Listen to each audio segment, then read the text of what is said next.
Good evening. Highly suspicious or just highly tragic? Those are the two very conflicting sides of the coin in tonight's mystery. A beloved woman mysteriously found dead in her bedroom. Was it an accident or something more sinister?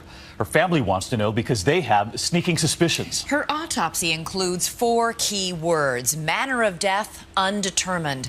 So remember as you watch, no charges, no arrest, just what he says versus what they say. But after the possible clues Jim Avila has sorted through, what would you say?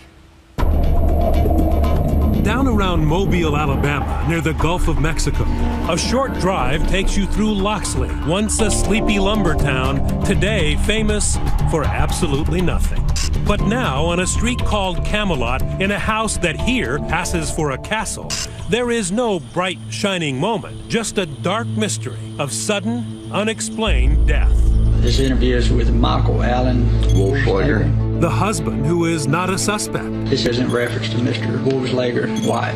The wife who died suddenly. Do you know the cause of death? But was not murdered. Do you remember her falling? Unless she was. As she falls back, she's going to strike the floor pretty hard. What do you think really happened, Chester? Man, I hate to say this. I think someone murdered my sister. Shirley Seitz fell for Dr. Mike Wohlschlaeger. Fell hard and fell fast. How do you do to I do in 3 months flat? But Shirley wasn't his first bride, or his second, or his third, or even fourth. Shirley was number 5. Some with tales to tell about their marriage to Mike, and more importantly, how their marriages ended. To be fair, this was wedding number 5 for Shirley, too. And up in northern Alabama, Shirley's family, the Thomases, wanted to be happy for her, but they could not. I didn't like him at all. I just have to admit that. Me being a minister, I said to her, "Are you sure?" Shirley's daughter Sharon was ready to throw something, and it wasn't rice. Please don't do this, Mama. Don't do this. Please, Mom, don't do this. Whatever their worries about her latest trip to the altar, Shirley's family is more than proud of her higher calling. She was an evangelist in search of a flock, preaching the Bible, spreading the gospel, and singing it too. That's her voice soaring on a recording of her favorite hymn, Amazing Grace. Giving, constantly giving. On this trip, I have learned some of the best organic food there is to eat. She walk into Burger King and the waitress say, "That's a pretty necklace." She pull it off, "Well, here it is." She was the type of person that just gave herself away. We believe in that. That's part of our faith, and Shirley was that type of person. Shirley prayed with Dr. Mike the first time they met. He worked much of his life as a chiropractor, adjusting grateful patients' backs in the nearby Florida Panhandle. Known affectionately as Dr. Michael, he was a prominent member of the medical community, smiling handsomely in healthcare ads in the newspaper and online. But money trouble plagued the chiropractor like a crooked spine, and his financial problems troubled Shirley's family because one of her husbands, Shirley Seitz, had died and left her with his name and a hefty inheritance, $1 million. Were you worried about her money? Yes, I was worried about her money. He come into her life with the clothes on his back, and he's a doctor. He doesn't have a home, Mama. Well, he's in transition. He doesn't have a job, Mama. Well, he's a chiropractor. He's going to get a job in Alabama. He come into the marriage with a wore-out pickup truck and a bunch of debt. Her engagement ring from Dr. Mike, the wedding rings, the house they lived in, that first big purchase together. The family says Shirley paid it all. Mike seemed to appreciate it. Women from their church later said Michael was a wonderful husband to Shirley. Anything in the world Shirley told him to do, he'd jump up and do it, you know, but who wouldn't? Because he knew his bread was being buttered? Yeah. You said that, I didn't. Love, marriage, and pushing the grandkids' baby carriage. Shirley's family made room for Big Mike. And even the doubting Thomases could not guess, for better or for worse, was about to get a whole lot worse. 4 years into the marriage, something is wrong with Shirley.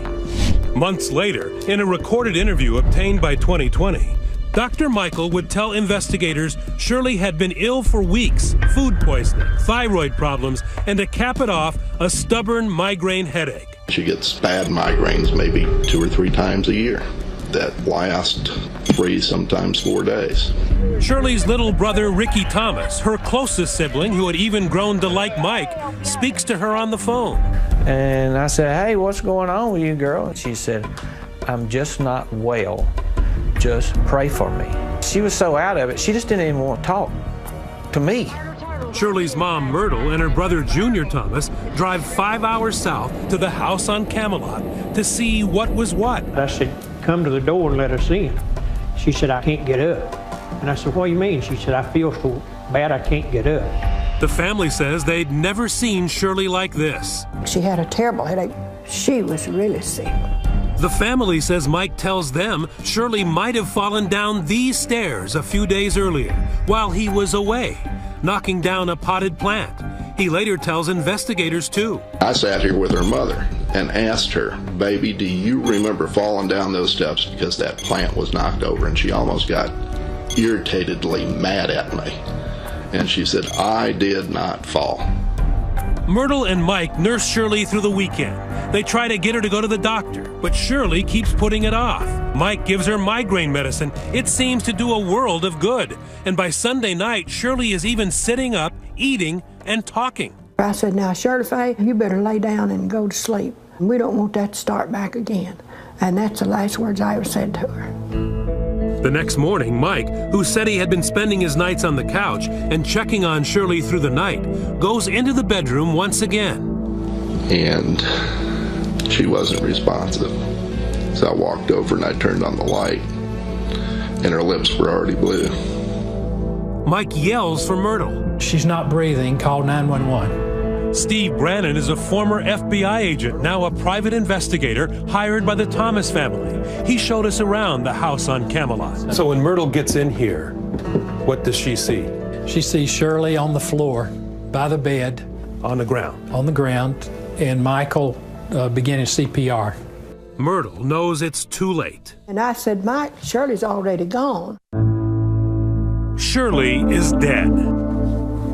Precious. She was precious. If I can be a third of the woman that she was, I'm blessed. I loved her. She was my best friend, Jim. And she didn't deserve what happened to her. At the hospital where Shirley is pronounced dead, a distraught Dr. Mike demands answers. First thing Mike said, I'll never forget it. He said, "Well, I want an autopsy." Mike says he was desperate to know whether he could have prevented Shirley's death. I said, "I'm trying to get a handle on what's going on, because not only have I lost my wife, but now I don't know whether I could have saved her if I could have gotten her to the doctor." And things are about to get worse for the grieving widower, because as they begin to settle the estate, Shirley's family turns on him. Chester is sorting through Shirley's fortune, what's left of it. What happened to her finances? He soaked her dry. I don't know other way to put it. Still ahead, Dr. Mike gets his answers. An autopsy reveals the cause of death, and it was no migraine. But was it the other M word? Stay with us.